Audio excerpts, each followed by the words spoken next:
Is it on speaker? Yeah, we can hear you. Can you hear us?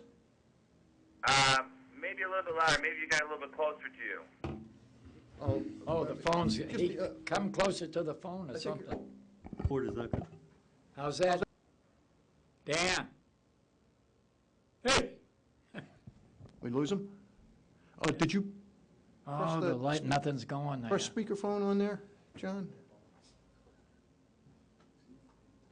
It's in there. Plugged in.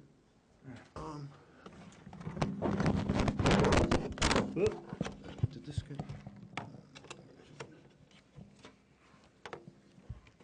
Gone. Dan? Yeah. Okay. Oh, there he is. How's that? A little bit better. Okay. Go ahead. Okay, terrific. All right, number 2 on the agenda is a review with Weston and Sampson. So I guess we'll turn this over to Jeff. And Okay. I have a very brief presentation. Since we last met, last meeting we talked about all the work that was done, and one of the requests was for us to spend some time going over the plan a little bit more detail, refine it by working with Tom to come up with a preferred plan that we can then get some buy-in on and move forward with the cost estimate. So I just wanted to give you a quick update on what has changed. Not much, but there has been some adjustments to the plan. I'll just walk you through those. This was the plan that we provided at the November schematic design meeting that shows in the center of your screen the proposed facility with the parking area around the facility, the fuel island over here to the left with where the arrow is pointing, and then the salt storage and material storage area in the upper right. So one of our goals was to further refine the program itself within the building, and also to take a closer look at the material storage area and the salt storage structure area. One of the things that we also did in the meantime is we actually were able to meet with DEP. That's one of our tasks, was to meet with them and get a sense of what their issues and concerns might be, so that we can make sure we address them as part of this design. And what I show here in the red outline is the edge of the capped landfill. And through that meeting with the DEP, they did ask for us to maximize the distance between the building and between the facility. And so through that process, we've refined the program to see if we could squeeze this building a little bit further away. The further we are away, the less restrictions we'll have on the facility, and therefore hopefully reduce costs without having to put in any major mitigation elements into that. What we hope to do is with this approved plan, or once we get approval on the plan, we'll go back to DP a second time and try to get a little bit more detail. We probably won't get anything in writing, but through these verbal conversations, it'll give us an indication of what their issues are or concerns. What we also identified through an update of the survey is this area in yellow represents a utility easement, electrical easement. So you can see the corner of the building was clipping that, and to make things move much smoother and have to avoid trying to redefine that easement area, we also made some attempts to pull the building out of that. And so as you look at this, I'll just transition into the current plan, and that's shown here. So I'm going to just flip back and forth. You can see that the building was more, I would say, boxy, especially back where the vehicle storage garage is. And if you look at the revised plan, you can see that it's narrower and longer. But through that process, what we were able to do is actually reduce that vehicle storage garage, not by a lot, but by upwards of 220 square feet overall. Still meet the programmatic requirements, but now you can see where the edge of the landfill is. It's further away. In addition, you can see that we're outside of that easement. So through that process, we've addressed, I think, 2 concerns that would likely pop up later by coming up with this modified plan.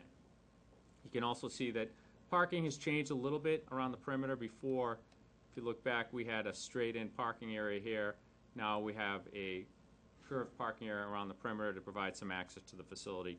But in the end, we're still meeting the programmatic requirements for parking. You can see on the left-hand side, we have the fuel area.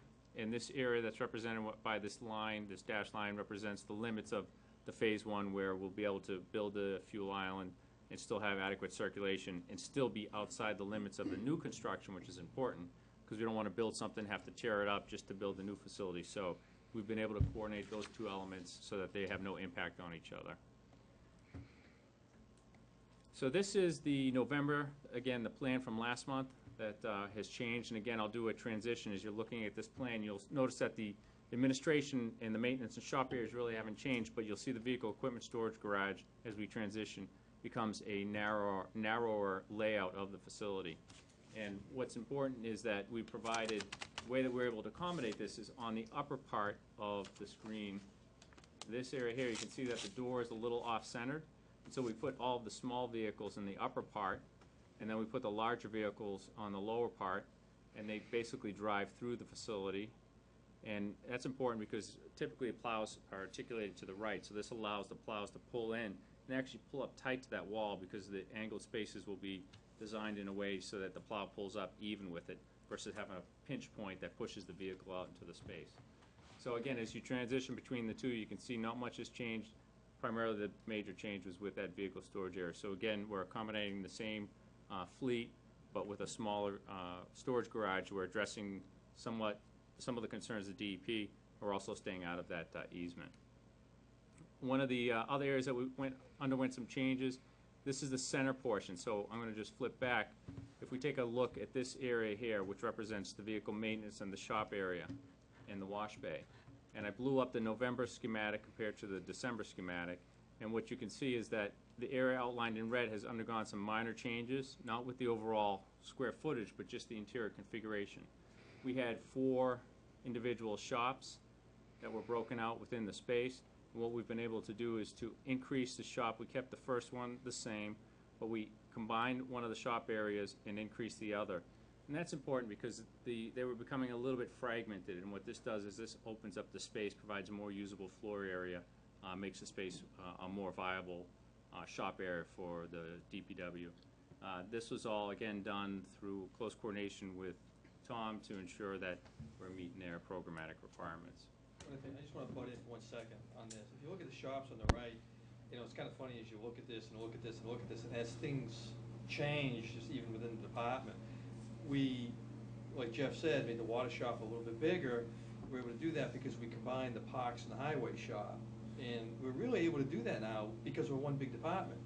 By the way, in case you guys haven't met, Mr. Frank Nichols is with us tonight. He's our new DPW operations manager. Welcome aboard. Replaced Mr. Budnick. But all those staff at highway and parks that will utilize that group work directly for Frank now. So there's no reason to have like a separate department, parks and highway. They're all the same. Even though we're all one big department, those 2 divisions come under Frank's purview. So it just worked out from a managerial standpoint better also. And by doing that, we're able to better utilize the space.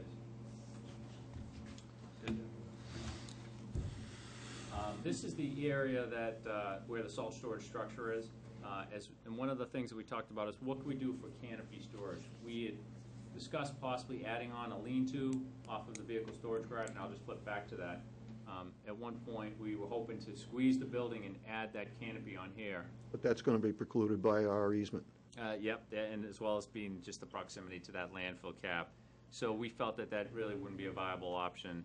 And so we took a look at the salt storage area. So again, looking in the upper right, as you can see up right here, we have the salt shed, and then we added this cold storage. So there was some discussion about, can we use a fabric structure? It's an inexpensive structure. It can be 3-sided with an open front to keep the snow and ice off of the seasonal equipment. So through the grading process, we identified an area, plateaued area, where we could locate that cold storage facility, which is the larger of the 2. And then it's about 10,000 square feet. And then we have the salt storage structure just to the bottom and left of that. And so How big is that? That is 1,000, 50 by 80. 4,000. Yeah, have it on. Well, Jeff's Yeah, looking 50 at, by 80. well, Jeff's looking that up. Just bear in mind the canopy structure will be less expensive than say the lean-to structure out the facility. Right. So it'll work, plus it'll be less expensive. So what I want to do is just give you some photographic images to help you understand the products that we're talking about. So looking at the salt storage structure in the material area. So this salt storage structure that's shown up here is a very similar fabric structure, open in the front. It can be enclosed, it can have a door, but in this scenario, what we're showing you, it's open. You can see that it has the block walls all along the side. So what we're hoping to do is take advantage of those block walls and use them not only to support the fabric structure, but also to build material storage bins on the side of them as shown on the bottom. So by combining the two, again, we'll have a bit of a cost savings versus having to build a support structure for the building and then elsewhere buy blocks and build it. So we feel this is a cost-effective way of providing some material bin storage along the salt storage structure. And what's the height of that? I mean, I'm assuming that that's for trailer dumps? Yeah, Accommodating? that one there is a little bit lower, but you can get them any height you want. Okay. It really comes down to us defining what we want to be able, how we want the product delivered, so we can have it delivered inside. Okay. Then there's the cold storage canopy. And what I wanted to do is just show you what another community had done, very similar fashion. Just a little bit smaller structure, it's not as deep. But as you can see from these photographs, it's basically a shell for the equipment, and based on the season, they'll have plows in there, they'll have small equipment, whether it be sidewalk plows, 1 ton, whatever the case may be, mowers. And in this case here, you can actually bring down blowing snow out of that structure.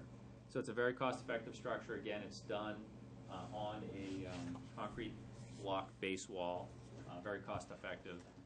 Because the soil conditions are what they are, we will look to possibly put a structure in like this because it doesn't have the high point loads that a pre-engineered metal building would. Maybe just do it with over-excavation and building a gravel pad. And then the building itself can absorb some of that settlement within it because it's not as rigid as a pre-engineered metal building. So we feel that this is a cost-effective structure for that area as well. So that wouldn't necessarily have to be a permanent structure, so we wouldn't be talking about any hard footings, but we would be Right. talking about just compacted material to Right. to accept the modular blocks. Correct, yeah, you don't have to go down the 4 feet. In this case here, we typically will recess the blocks anywhere from 6 to 8 inches, and then we'll most likely put them on, we'll dig down 2 to 3 feet and just put in compacted. So the balance of your frost protection Yeah. is in the, Yep. yeah. So it's a very cost-effective way of doing it, and hopefully, it'll be done through, whether it's done through a bid alternative process or part of the base bid, that'll be further fleshed out with the estimate, but we wanted to at least have a program in here that we can now bring to the cost estimators. And that sums it up, so. While we're on this, can we go back and, I'd like to revisit the environmental side of this. Sure. Do we understand that DEP hasn't completely commented on what we're doing here? Yeah, typically, and DP won't until you actually go through the formal permitting process. Because of the site assignment and location of the landfill, once it comes time for final design, then we'll have to go through and submit a major modification permit, it's referred to most likely, to get some of the work done here. But what we do and what we found is that as long as we meet with them often and get their input, then that process should be more of a formality. There's been a concern expressed about leachate and its impact, and how do we mitigate, or how does that fit in? Hey, Pete, why don't I talk to Jeff about that? That's my agenda item. I was Why don't I going bring that to up and I can talk to you about that? turn that over to you, Dan. Can you, in fact, actually, if you'd like to, go ahead. Yeah. So, Jeff, one of the things somebody brought up to me, they thought I was still chairman, and someone gave me a call, who is an Orleans resident who has an environmental background. And he was highly, highly concerned about basically leaching from the dump, given the history of what's inside the dump and given some of the challenges with, I guess, with leaching at this point in the town cove and other things, that there's been a number of studies that there could be some environmental impact on the air quality, and there could be some problem with quality based on the location of the building. And he was pretty concerned about that, so I did some research and looked at it, and there's an awful lot online with challenges around just the, what ends up happening within a capped environment like we have in Orleans. The type of pollutants and the type of carcinogenics that can come into the air is pretty serious. What's Weston doing at this point, or even, what are, and this goes to Tom too, Tom, what are you guys doing looking at the possibility of having problems with air quality that could result in, problems for town employees, or even the disabling of the building? it pointed out to me that this is a pretty serious situation. So Dan, I'm just pulling out the Phase 1 environmental site assessment, which was done, I think we presented that 2 meetings ago. So that actually addressed the issues associated with the landfill. And there's really 2 issues that we would be concerned about. First being the methane. Currently there's a collection system up there.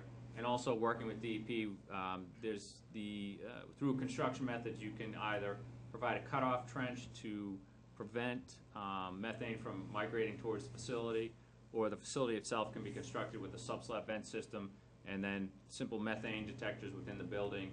We did this in the town of Wayland last year. They're probably within 100 feet of their capped landfill, and we had no issues with that. We provided all those mechanisms that have to be DEP approved anyways. So that should not be any concern whatsoever, because there's plenty of construction methods to deal with that. The other issue in the Phase 1 environmental site assessment, we took a look at all the past monitoring of the groundwater around that landfill, and the only migration path, or the only contaminant that really would have air quality impact would be the VOCs. And the VOCs for all the sampling that was done around the site is actually less than the GW2 standards that are specified by DEP, which impact indoor air quality. So number one, they indicated that therefore there's no risk to any occupants within that building, because there are no contaminants that would contribute to any air quality. And if there were contaminants, VOCs that exceeded those GW2 standards, DEP has a policy out there that they're concerned about VOCs in the first 15 feet. If you have groundwater within 15 feet, and all the groundwater that we've identified is anywhere from 30 to 60 feet below grade out there, so we're it's well below where we would have any issues, if in fact there were any. So the Phase 1 environmental site assessment report did look at the groundwater and made that determination that there is no impact associated with that for those 2 reasons. But I take it this would also be part of... Jeff, what's Wayland doing to monitor their air quality? Like, what mechanisms do they have to monitor that on an ongoing basis? They have a continuous methane monitoring system.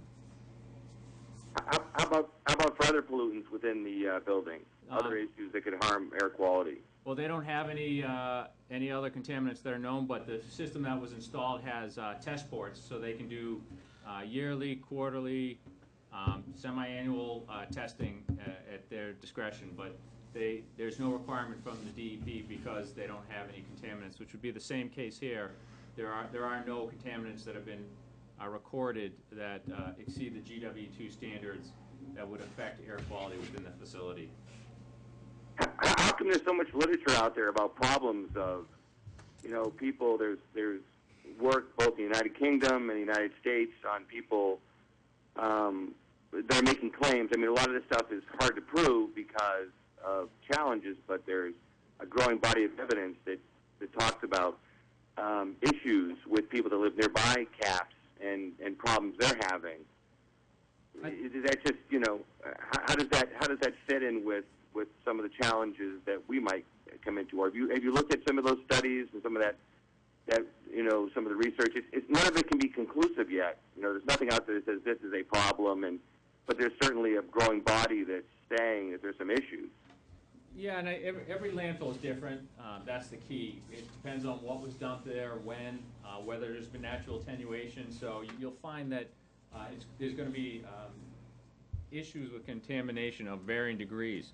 And from what we've seen, the only contaminants that were really an issue were nitrates, is what I understand from the sample results, and that with regard to the VOCs, which could have a negative impact, well below the standards and well below the limit that it would contribute to an air quality issue. So it's really going to vary.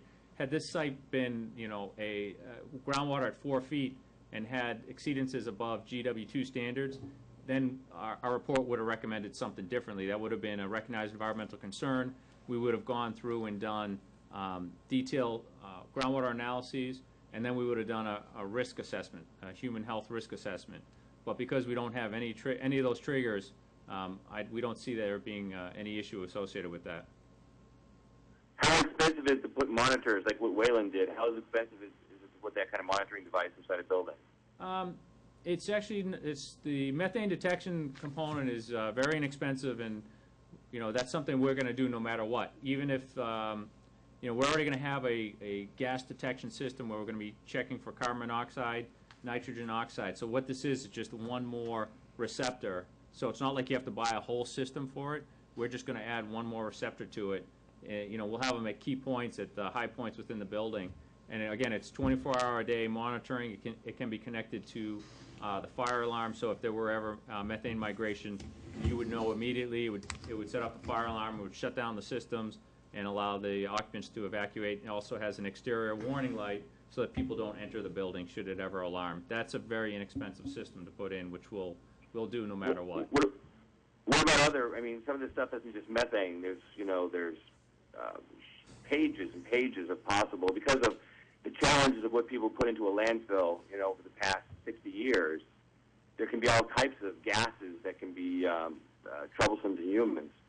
How do we test for that, and how expensive is that to test for that on an ongoing basis? Well, the gases will be attributable to what's in the groundwater, so it's basically an off-gassing of whatever might be contained within there. And again, there's nothing that we can really test for, but it's easy enough to install test ports within a slab. So basically, it's a PVC perforated pipe to basically a crushed stone field below the slab in specific areas, and then from there you just have a small port with a valve. That's really a no-cost item to include if we want to take some precautionary measures. And then from there, it's just a matter of coming up with an annual testing program or semi-annual testing program if there are certain contaminants that the community or the town is concerned about. So that would seem seems like something we want to do to make sure. I mean, my concern is just, reading that and in talking to people, that just seemed like it was, I'm not an engineer, I'm not an environmental engineer, you guys are the experts, but the literature seemed to be pretty substantial. So having that in the foundation seems like something that would be pretty smart to do, and to recommend on a yearly basis to test across a wide range seems like pretty cheap money to make sure that employees town employees are safe, given the potential that can come out of a landfill. Okay. If I can. All right. Well, if we're doing that, then I'm fine. If we can test for that, and we can, knock something down in case something changes, something happens, I want to make sure. I'd rather be much more cautious and make sure we're looking out for any potential problems. And if you've got that kind of technology that you can work with, that seems to solve the problem, as long as we embed that into the building and that's part of the process. And also the town follows through on yearly testing to make sure that this is something that doesn't become a problem for town employees. Excuse me, Dan, Tom's got a comment? Dan, Yeah. Dan, can you hear me? Yeah, I can hear you, Tom. Okay. Just a couple of things. Jeff really hit the nail on the head on a lot of things just talked about. And one of the main things is, site-specific. The municipal, MSW landfill, we don't have any, based upon Western Sampson studies and our groundwater sampling over the years, we don't have any indicators of, other than methane and some very low level, was that the 1,4-dioxane, which is very low level, nitrate, which I assume that's what you're talking about, going to Town Cove, is the nitrate plume. But it is site-specific, and I can remember, just as you were talking, I can remember a site, well, before I came here, I worked in Southbridge. Their facility was sitting on top of a brownfield site. PCBs, much more highly threatening to, employee health and safety. And we had some detectors in the facility, but we also, at the request of the employees, we'd do air sampling. I think we did it once while I was there, and it was fine. They didn't do anything special with the building either. When they built the building, it was fine. So, I agree. I think it's a good idea. We should put the sampling ports in, and I wouldn't mind sampling it once a year just for the well-being. I just want, my 2 cents is I've been on a facility on a scarier site, and everything was okay. And we did some testing now and then, and it came up all right. Plus, there was another facility one time another community I worked in, they built a fire station, a brand new one, on a site that had very high groundwater and had VOC contamination from a neighboring industrial facility. And there was concern about the air, because the VOC is volatilizing. So they put like some vapor barriers and things like that under the slab. Not very costly. They just paid attention to it, and they never had any air quality issues inside the new fire station. Yeah, I think I'm not going to be in the building, Tom. You're going to be there for a while. So if I was you, I would be really concerned. Just it's frightening what you see on, and some of the stuff is from specific agencies within the U.S. government and from the U.K. government. So I would just err on the side of caution where that's concerned. Aren't there DEP I understand some regulations towns have of done that? some stuff in the past, but I would just, I would You would hate be to see something required. happen under our watch. Hank, you got a question? No, aren't there DEP regulations that cover this issue? Yeah, and Jeff this, is shaking his head yes. this will be further vetted through the DEP process. Again, looking at what they're sampling for and making sure that we have monitoring points in there. So I think that'll be Yeah, well and covered. I wouldn't go by, what DEP says in the end. It's not, things move and change, and I think we have to err on the side of caution, not just what DEP says. Yeah, I think we can do that, Dan. I'll make a note for our design guidelines to make that part of the basic package. Okay, good. That makes me feel a lot more comfortable, Jeff. Thanks. I'm sorry, Buddy? 2 questions. How far from the fuel depot to the power line is it? Do you know? It's probably 80 feet. Should have won that, Jeff. Yeah. Can you show Two. the picture? You're talking, Fuel cell to the power lines. Are you talking vertical?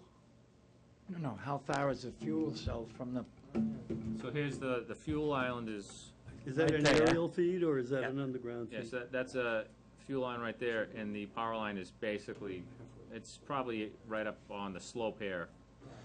So actually, this is 80 feet, Buried? yeah, so let me give you a sense. Is that a buried power line or is that an aerial feed? That's overhead. overhead? It's an overhead. Well, they have an easement to do whatever they want within there. I mean, that just Well, because that it's is- overhead right now doesn't mean that they can't bury something within their right-of-way. Good luck getting them to bury anything. Yeah, so it's I'm just looking for safety 80 feet. purpose. Yeah, that's plenty. It's outside of the fall All right. distance for those poles. Should be no issue whatsoever.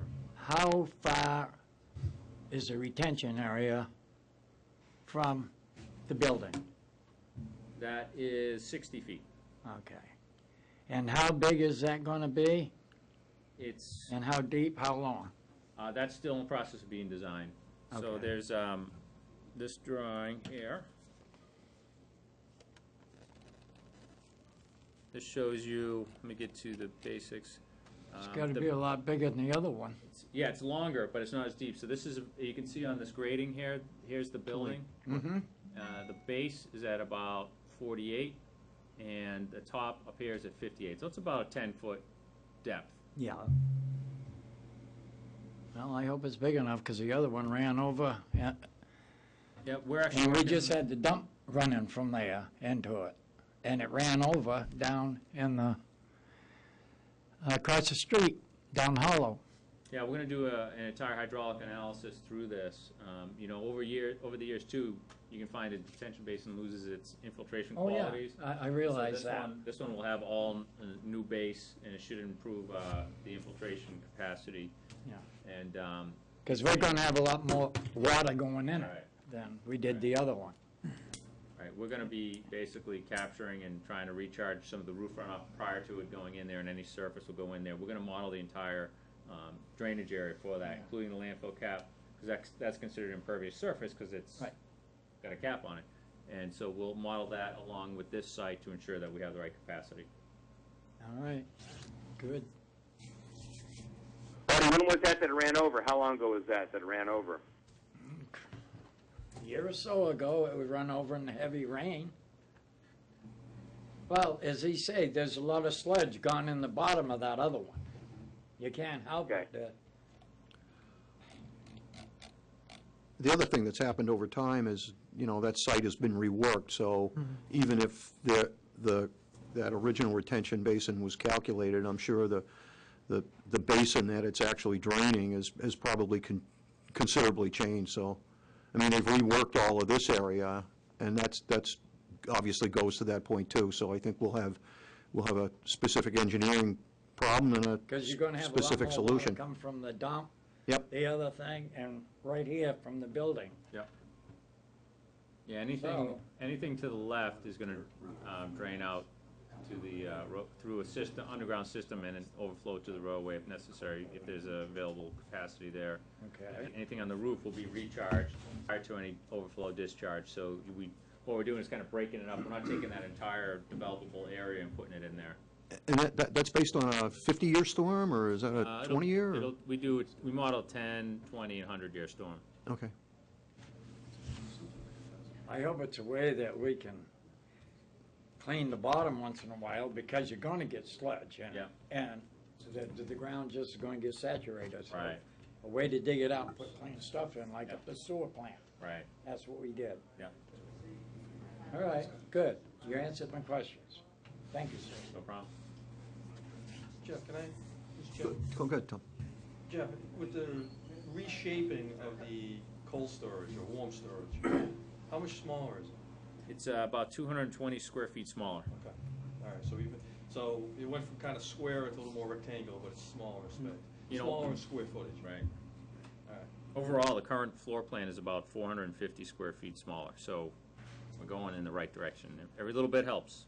And it's How- a shorter span, so the steel will be cheaper. How high do you think the salt shed's gonna be? It don't have to be for a trailer dump, because they can dump it. You got loaders that can push it right up, Right. you know? Yep. So even if we go longer instead of higher, it'd be good.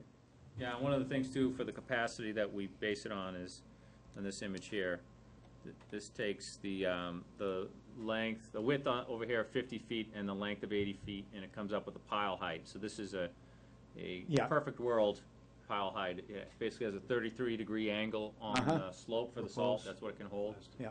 And that gives you a 2,200 storage capacity, but you take out a little bit in the front because Yeah. they got to get in there. It's about 2,000 ton capacity. All right. Hey, buddy, one of the things we heard when we were traveling to different DPWs is that they had problems with guys coming in, even though they, if it wasn't a tall enough shed, that you really need to have a tall shed for the one knucklehead that, runs his truck the wrong way into the shed, or you're going to hurt yourself.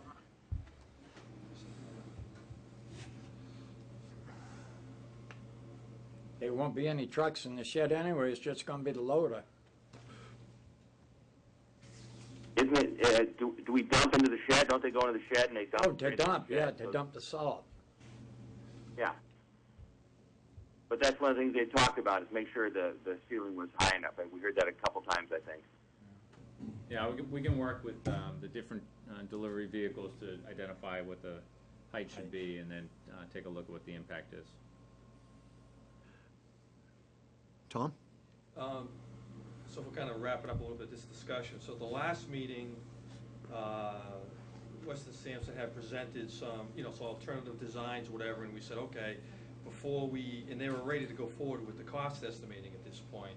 So, but before we did that, I hadn't even seen it. So, I've taken a look at it now, working with Jeff and Dan. We've tweaked it out, dealt with the issues that Jeff already, I won't repeat it, Jeff talked about getting away from the easement and everything else, made it a little smaller, a little more efficient. Even by changing, things around, we got back to the additional vehicle maintenance bay, which is great. And we've better utilized the shop space, which is great. So, with that being said, and all the other comments, at this point, just asking the committee, you guys kind of seem, I don't know if you were or not, but I think we waited to this meeting to give them the go-ahead to go for the cost estimate. And in my opinion, I think it's time that we know what we're looking at this point. We haven't had an up-to-date cost estimate in about a year. Yeah. So if you guys are good, I'd like to tell these guys to move forward and start costing this out. Yeah. Well, I'm sorry, Dan, go ahead. one of the things in the last meeting, Jeff had brought up the point where he didn't want to do any reworking. If the peer review came back and said that they had some modifications to them changing, it would be a waste to have done the costing without that peer review. Is that still an issue, Jeff? No, I don't think so, because the estimate will be set up in a manner that if there are any adjustments, any tweaks to the square footage, because the estimate's going to be done in such detail, we can easily adjust any of the unit prices to accommodate those adjustments. So regardless of what the peer review comes back, that's not going to be a cost issue for that costing. It's not going to cost us any more to do a second costing if they decide to make some recommendations that we accept. Yeah, assuming, I mean, it's tough to know what they might come back with, but if they make tweaks to it, Dan, I don't think there's really any impact. If they make a wholesale change, that you have to do a cost estimate from scratch, that could impact, it could cost a lot more, you know, if we had to send someone back to do it from scratch. But I can't imagine that, with the amount that this has been vetted, I can't imagine that there would be something that would cause a major adjustment to that effect. I think it's a risk worth taking, because the sooner we know what the cost is, the sooner we can begin to look at value engineering or ways to push the project forward. So I think it's a risk worth taking. I think on that note, we'll move on to the third item, which is the peer review. And where are we there? Tom?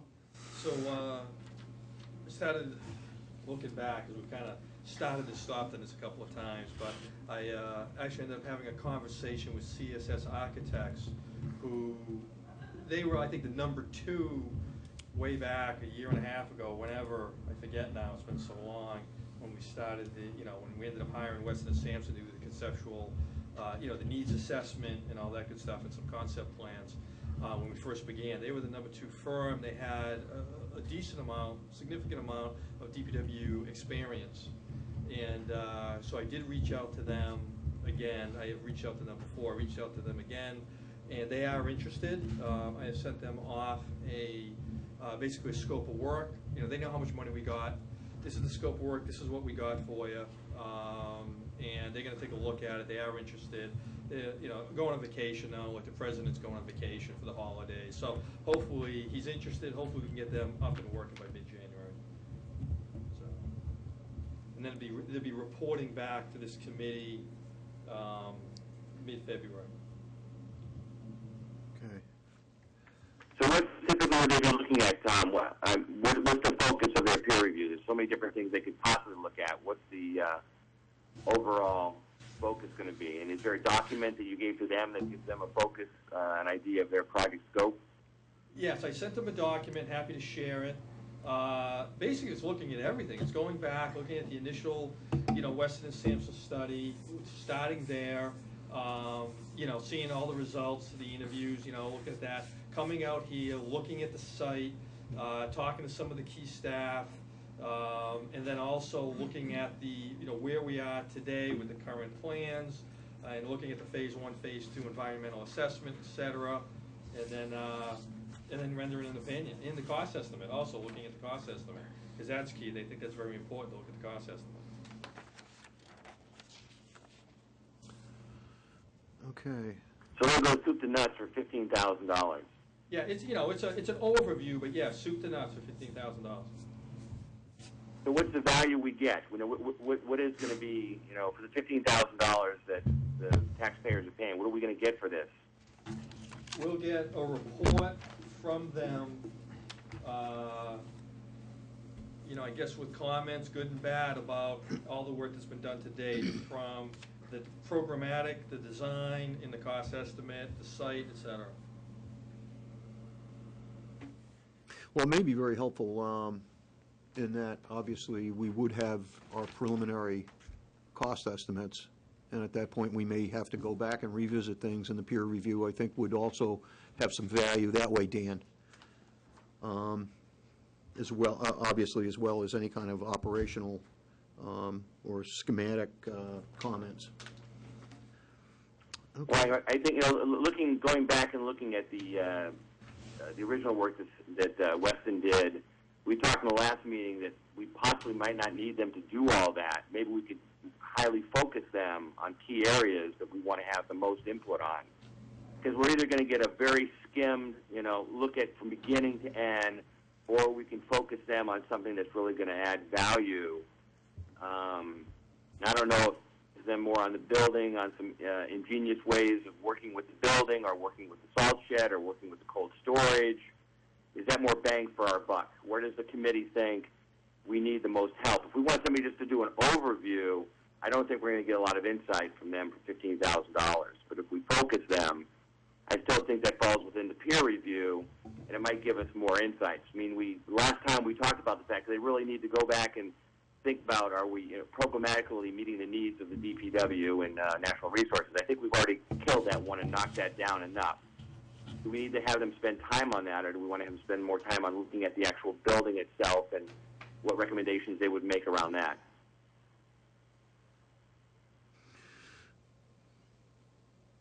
So I would go more toward looking more focused on the building, not just a skimming across the top, just to, have a peer review done. But I would like more insight into the building and their ideas on the cold storage, salt shed, the building itself, anything they can come up with, if they have that, competence to be able to do that. But, you guys tell me, what you think too. Yeah, as I said, I think that the peer review would be coming at a good time based on the fact that if we did need to make some changes in the agenda here for whatever reason, then we would have that valuable input. Yeah, but that doesn't tell about what the focus is. You want to have them do a broad focus across from beginning to end? Is that what you're voting for? Yes. Okay, so you want to do from beginning to end? Well, I think, We don't know the process. Sounds like what the process is they're just going to review your entire plan. well, So what do you want them to do? Just not do that and look at only the building plan? Is that what he's? no. Yes, I would. I'd rather have them just take a look at the building, specific areas. I don't need to have them go and talk to people at DPW about what their needs are. You think that's a good use of their time, Hank, to go back and do all that, and take a look from the very beginning? I think we've kind of covered that. I think Tom has done a great job of identifying what his needs are. Now we're looking specifically at how can we make a better building? We know what the needs are. How can we make a better building? I'm thinking just If you as guys much. want to do just a broad peer review, just have them just skim it across the top. I don't think we're going to get a lot out of it, but if that's what you want, go for it.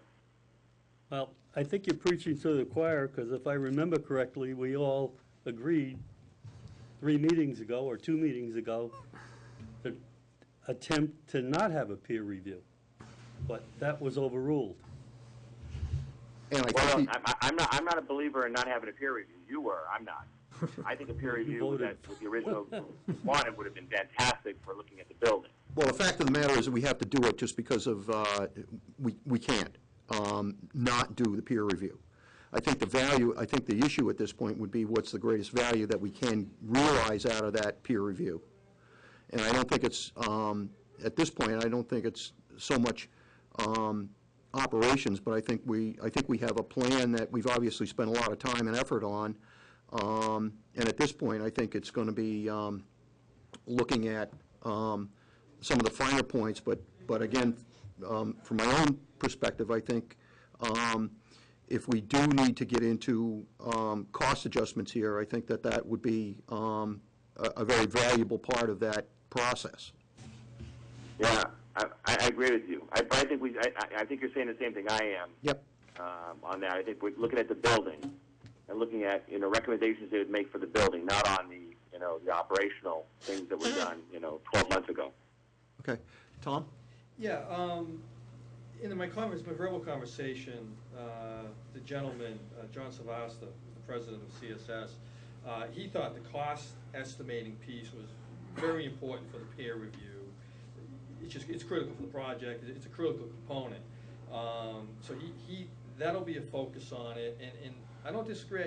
Maybe I can talk to them and kind of tweak out a little bit from the standpoint of, I see some of the historical stuff we've done, kind of like a quick scan of what's the work that's gone into this to date, just to get a feeling and a history for where we are and why we are here. And when we talk about talking to the staff, it's more like, a matter of probably talking to myself, a couple of the managers, things like that, not to the level of foreman again and things like that.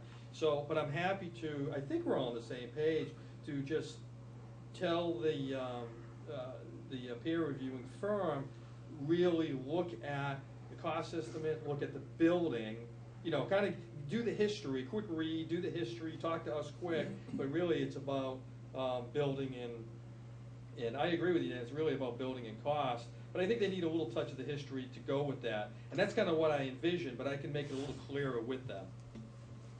Yeah, I'd like to see that document, Tom. I would appreciate seeing that before. If we're going to give them a project scope, let's see a project scope laid out that we all agree to. All right, the truth of the matter is I'll send this off to you immediately. Please take a look. If there's any big red flags, let me know, but... Well, why don't you rework it to what we just talked about and then send it off? Because it sounds like we've gotten some, you know... Yeah, that's fine. I'll send a document that has been reworked. I'll edit it. I'll edit it to, I think, get it to where you guys want it. I would, you know, hopefully, I guess maybe through the chair. If the chair says, yeah, bless it, well, then at that point, we'll say this is what we are looking for. I don't want to necessarily wait for another meeting, because I do want to get them moving on it. So I want to get them looking at it and moving on it. So yeah, I don't think, we can tweak it out, send it off to you guys, and if I get a verbal from the chair, then we'll make it official. Yeah, and I'm not so concerned about, for me personally, I'm not so concerned about cost. I think doing the cost estimate now is great. Going forward on that, great idea, 100% for that. I don't need the peer review to look at costs, okay? Because in the end, it's going to be the market's going to tell us what the costs are. You know, Weston's going to do their best job. I don't want to spend a lot of time on cost because, you know, I don't think that's where the value is. The value is in what can we do better with the building. My 2 cents. Okay. Can we move on to discussion of bid alternates, number 4?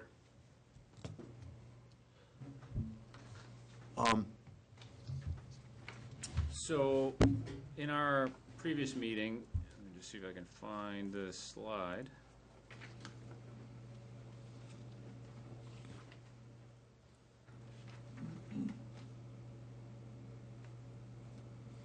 Just give me a second while it comes up here. Sure.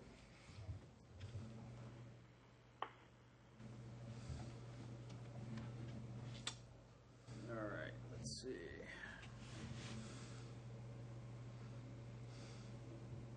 Shown here. So this is the latest version, and I'm going to zoom in to the office area.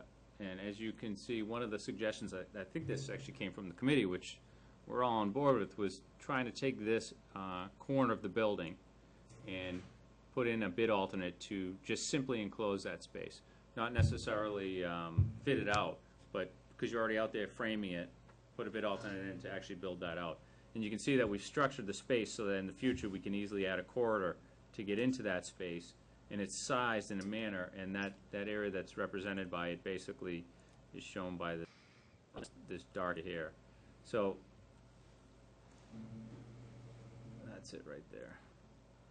That becomes your a bid alternate, whether it's bid alternate 1, 2, or 3, something that we're going to price out separately as part of the cost estimate as well. And then I'm not sure what the idea is with regard to that 10,000 square foot fabric structure for the cold storage. I would assume we'd do that as well as a bid alternate. So those are the 2 so far that we've identified. And the whole garage would be a bid alternate. Because we're going to be under, I mean, perspective, it's got to be under $12 million. That's what we said to the town. That's what everybody voted on. So if we can't make it under $12 million, the whole garage should be taken as a bid alternate also.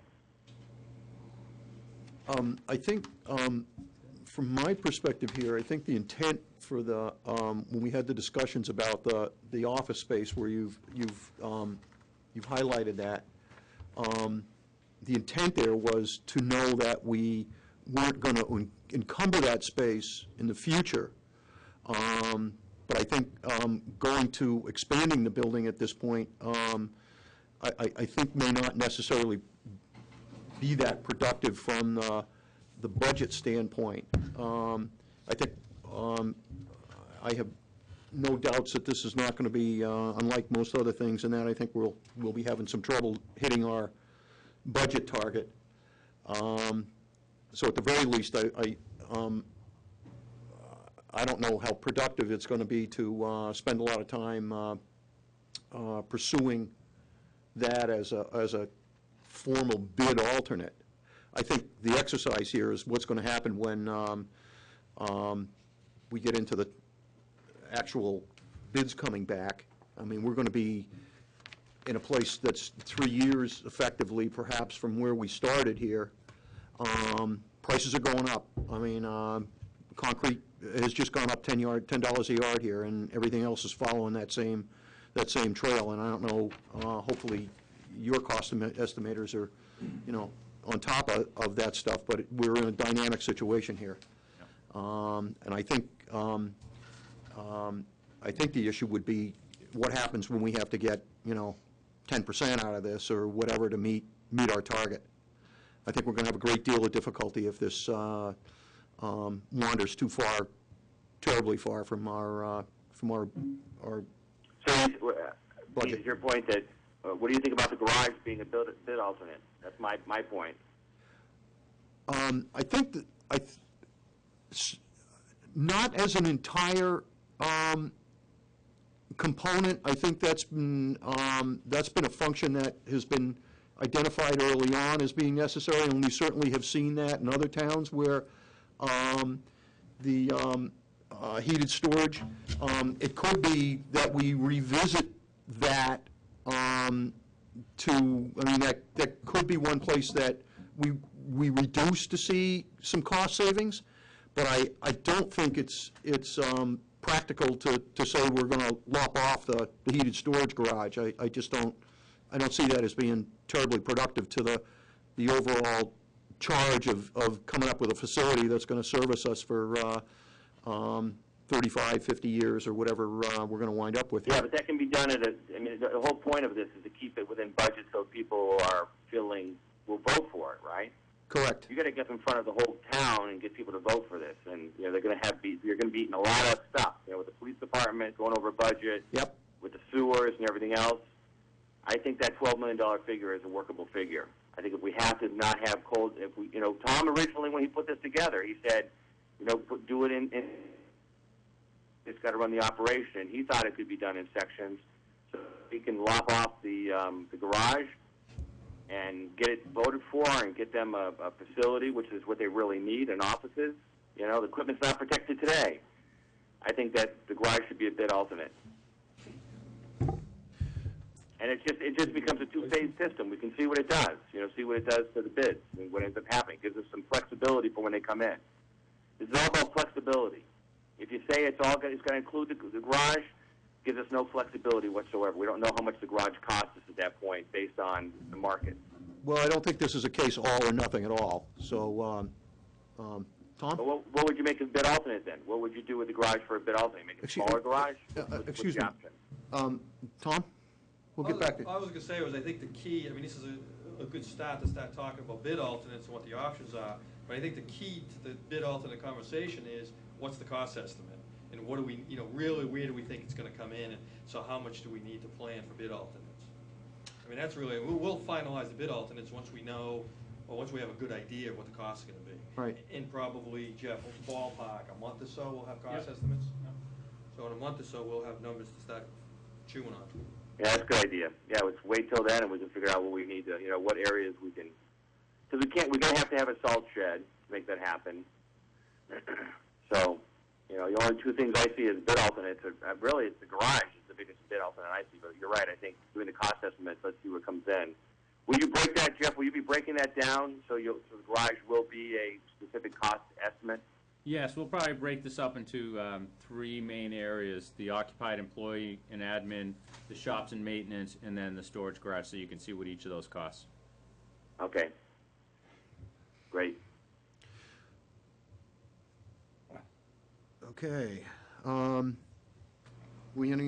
Guys have any other concerns on bid alternates? All right. We'll move on to item number 5. I've drafted an annual report for the town annual report and sent it off to you guys.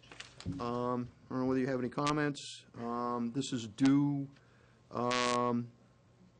by the end of December, I believe. Is this for the town? Is this It's for the annual meeting? town report, Dan, Yeah. and basically it's a summary of what we have been doing, where we've gone. There are some things that I haven't included in here, membership and all the rest of that, which obviously will be included, but if, I'd like to get any of the comments back on that so we can do this in a timely manner. It looks pretty good. I think, Pete, it looks pretty good. You know, I mean, I think it's fine for now. I can't, Okay, I don't know what, you know, I haven't seen one of these before. I didn't, you know, look at the one from last year or any other ones. okay.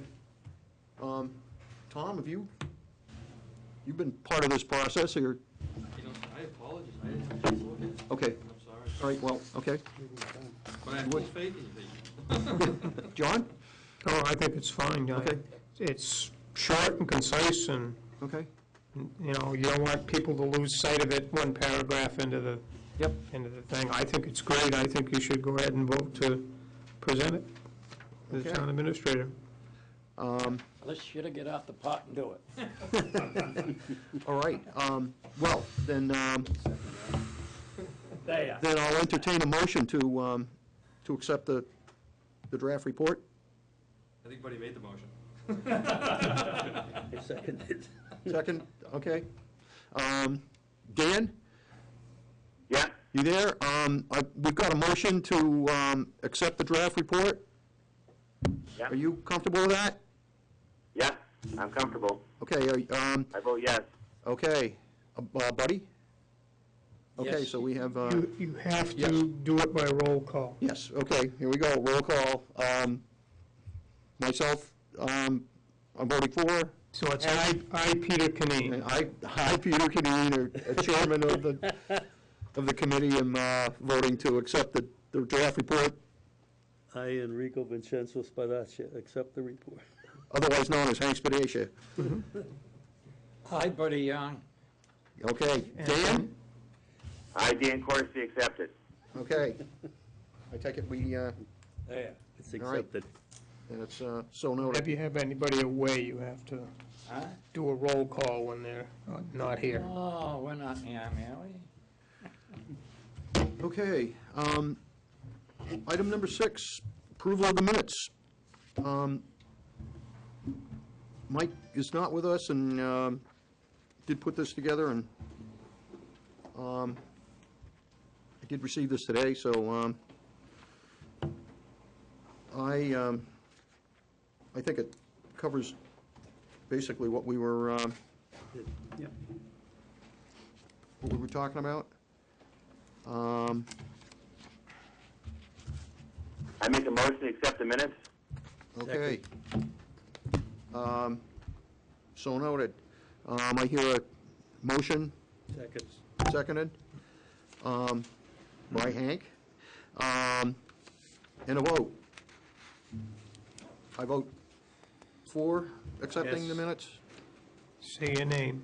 For. Peter J. Kenny, accepting the minutes as submitted. Hank Spadaccia accepts the minutes. Buddy, Dan Corsi accepts the minutes. Buddy Young, accept the minute. okay. That's unanimous. Okay, moving on tonight, item number 7, items for future agenda. Any suggestions? Well, obviously, the bid alternate, right? Yep, Close that up. okay. Or To have an item on there on the thing that Jeff had talked about, which was the testing pipes, and, a requirement to test once per year. So we'll, I want to get some pricing on that, just to see what the cost is, and any more information that Jeff can give us on that. okay. We'll have obviously an update from Weston and Sampson. Peer review, I guess we'll be, yes. okay, sorry. Paul? You're there somewhere? What are you waving at? Okay, so, just looking at the calendar and this and that, so the next group group of things going on, is the cost estimate and things like that. And I did put in the scope to the peer review person, who said, you know, probably like mid-January to start going on it. That they would meet with this committee by February 4th. So that'd give them a couple weeks to get into the project a little bit. Now, I based this on a peer review scope that went out, I think, for the police department a while ago. So that was kind of what it was based upon.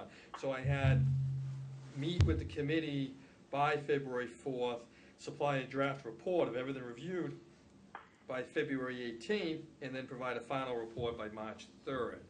And we are getting to the point, you know, time-wise, we want to have our work done because town meeting's coming.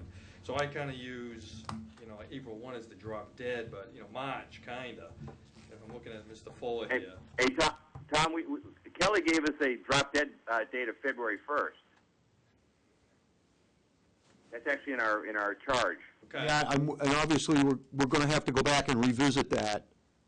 So you're gonna change that in the charge, Tom? You're gonna go in, who's gonna go in front of the selectmen and let them know that February 1st date isn't gonna work? That would be me. There you go.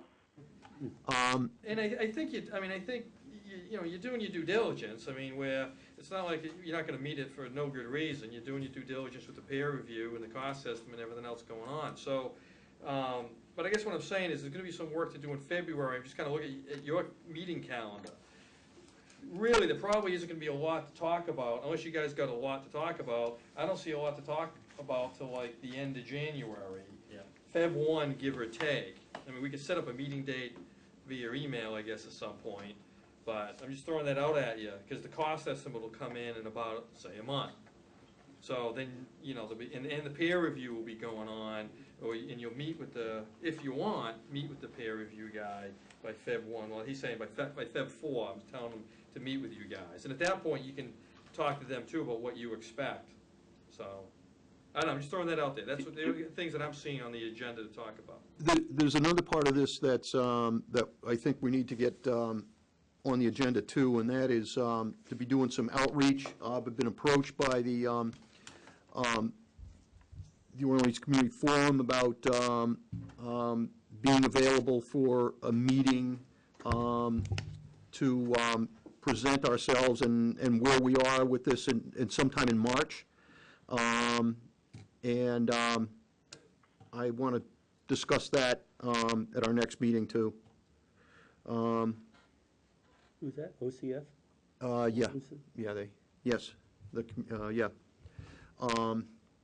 That, I think that's going to be kind of critical that we get out there and get the project out in front of everybody and let them know where things are at and what we found and where we're going. Okay. Do we want to have a meeting on February 4th or the 11th?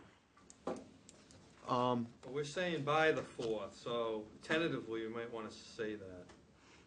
Yeah, okay. I'll be gone the first 2 weeks in February for one. Okay. Aye. All right, should we leave this open right now and then, until we can, hone in on a date? I think we should set something. I'm sorry, Dan, say that again? I recommend us setting something. Yeah, Get a calendar. When would the cost be in? Jeff, when would your cost be done? January 22nd. Why don't we meet on the 28th? Hank, will you be there on the 28th? Yep. What is that? Why don't we meet on the 28th just to see where we are with everything? That's my recommendation. yeah, okay, I would agree with that, Dan. Yeah, And then that would give us a chance to get back. So Hank will be back then the 18th, because I think we're going to have a lot to do in February. okay, so That we're gets us saying, started for then. okay, so we're going to target January 28th? 28th? Yeah, that's good for me. Okay, And we'll see if I can also get the guy in, you know, the peer review guy in for that day. okay, Okay? okay, That's a good idea, Tom. Yeah? okay. All right. Okay, I move we adjourn. You second? Yeah. Second. I, Peter Canine, vote that we adjourn. Have a good day, Dan. Approved. Okay. Second. I vote yes. Okay, Dan. See you later, Dan. thanks very Everybody. much. You Hello guys. again. Thanks, Dan. Bye-bye.